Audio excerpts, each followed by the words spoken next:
Record-breaking heat grips Long Island. It's been more than a decade since we've seen triple-digit temperatures.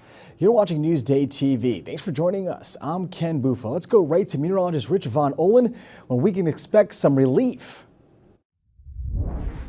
Hey everyone, Newsday TV meteorologist Rich Von Olin with a weather update on this historic heat wave across the island. So this was a record-breaking week so far. We still have some records that will likely break at Islip MacArthur Airport, the official recording station here on Long Island. 93 on Monday, 100 plus on Tuesday, breaking the old records, and I think we'll do it again on Wednesday. The record being 92, we're forecasting about 95 degrees. The heat wave is still in progress. We started on Sunday. It was 91. We did 93 on Monday, 100 plus on Tuesday, and I think we'll get a 4-day heat wave with more 90s showing up on Wednesday. We talked about 100-degree days. Very rare to see these. Prior to today, there were 7, and now we have 8. The 8th time in history, June 24th, 2025, 100 degrees plus at Islip MacArthur Airport. Last time we had that was July 22nd back in 2011. Why so hot? It was a perfect setup. And every time you get this heat dome that sets up in the Midwest and the Ohio Valley and the Great Lakes states, you get more of a west-northwesterly breeze that comes right down the island from Manhattan to Montauk. You negate the sea breeze. Water temps that typically cool us off did not become a major factor throughout the entire period. So it was allowed to let that heat just come right down the LIE all the way out to the east, or even places like Montauk hit the upper 90s. That's very rare to see here across the island. So the heat dome was in the perfect spot. Clockwise circulation, just a perfect time of year.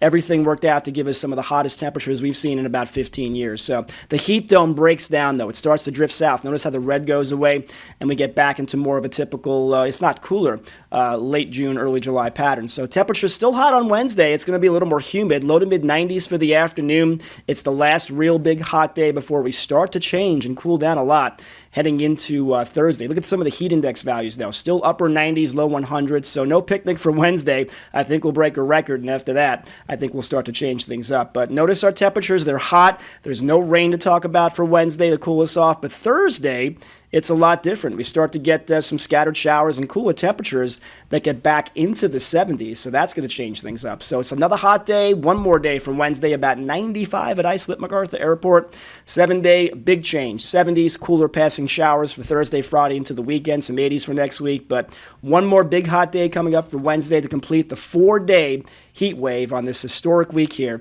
across Long Island. So stay tuned to Newsday TV and the Newsday app for more updates and tips on the heat here across the island. And police arrested a father in Patchogue accused of leaving his 2-year-old son in a parked car in this extreme heat. Now, cops got a tip from a Good Samaritan that a child was sleeping inside a car at the Center Reach Mall yesterday. They say the car door was locked and the windows were open just a few inches. The child was taken to a nearby hospital. Cops say they charged 36-year-old Kinnerold Andre with endangering the welfare of a child. And schools across Long Island are taking steps to keep kids safe from the extreme heat. Districts are creating cooling stations, supplying water, and canceling outdoor activities. In a few moments, we'll hear from school administrators about what other measures they are taking. And Suffolk Police and the State Attorney General are investigating the death of a man in police custody. 39-year-old Quinn Harrison was found motionless in his cell at the 6th Precinct in Selden last night. He had been arrested on bench warrants and a drug charge. Now, officers tried CPR, but Harrison was pronounced dead at Stony Brook University Hospital. And it's primary day in the race for New York City Mayor. Former New York Governor Andrew Cuomo cast his ballot. He's running against State Assemblyman Zohran Mamdani, among other Democrats in the crowded field. Now, there were also key races here on the island, including Huntington Town Supervisor. And Suffolk is about to get a new county park.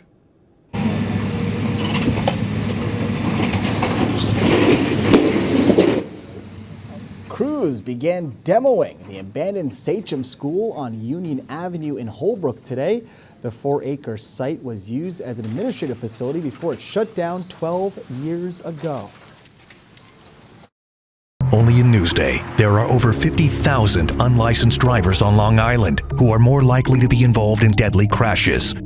What can be done to keep you safe? Dangerous roads, unlicensed drivers, now available at Newsday.com.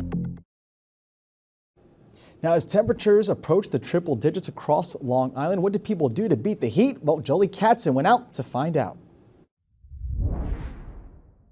As temperatures on Long Island reached triple digits, we asked beachgoers how they're coping with the heat. We have a pool at home, but he likes coming to play with the sand, so something different that we don't do every day. Why you came to the beach today? To go have fun. What are you doing to stay cool? Getting in the water. I just wanted to jump in the ocean. It was a beautiful day, the sun. I mean, we were supposed to reach 100 degrees and enjoy these people, enjoy the ocean, nice breeze. It's beautiful, just beautiful. From a very hot Jones Beach, I'm Jolie Katzen for Newsday TV. And vets are urging people to keep their pets cool as well. They say make sure they have plenty of water, keep them out of the sun, and turn the AC on. Plus, keep an eye out for these heat-related dangers. When they are excessively panting, they're drooling, they're very lethargic, they're laying on their side, sometimes that's an indication of a heat stroke. Now, to read more about how to keep cool on the island this week, go to Newsday.com, click Get More below the Newsday TV video box.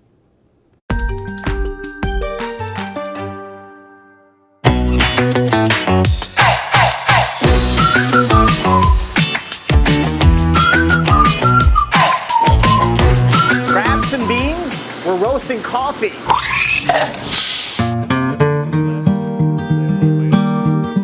In Glen Cove, millions of coffee beans are being roasted and transformed at South Down Coffee. And now we're roasting. And the man turning up the heat is... I'm David Moyer from South Down Coffee. I've been doing this for 7 or 8 years, and I love it because I love sharing the stories of coffee with people and just serving great cups. Muir says to be a coffee roaster, you not only have to have a love for coffee, but also a love for the process. I'd say you can't be in it for the wrong reasons. You have to be in it for highlighting great coffees from great producers around the world. Because roasting coffee beans is indeed a process, from sourcing to managing the equipment and controlling the science behind the perfect roast. Be a part of this tremendous supply chain of farmers putting all of their efforts and generations of knowledge into growing these plants to export their seeds, and the work of importers and exporters trying to get these coffees traceably back to the U.S., us kind of selecting them and trying to do them justice. It's cool to be one of the last stops in that chain. In fact, as a roaster, most of your time will be spent staring at graphs in real time, making fine-tuned adjustments on the fly to get the most out of every single bean. Ooh, that's nice. Kind of fruity, kind of sweet, little brown sugar. Oh, and if you wanted to know who wins the iced coffee versus hot coffee argument, turns out we're all wrong. You taste everything better when it's closer to your body temperature. That's why bad beer is great freezing cold and terrible coffee is great when it's burning hot. So it's science, heat, and a tall cup of passion. Muir says the coffee roaster life is not as bitter as some may think. Instead, with the right mind and grind, it's the best part of waking up. Anybody can turn green beans into brown beans, but doing it well and doing it in a way that does the coffee justice. Ken Bufa, Newsday TV.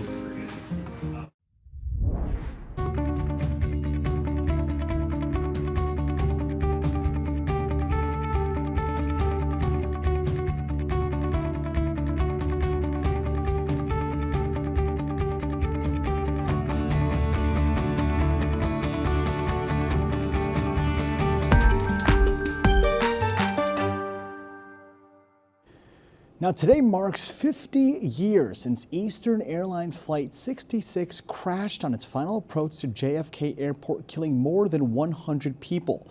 We spoke to one family still mourning a loved one. It's a story you'll see only in Newsday.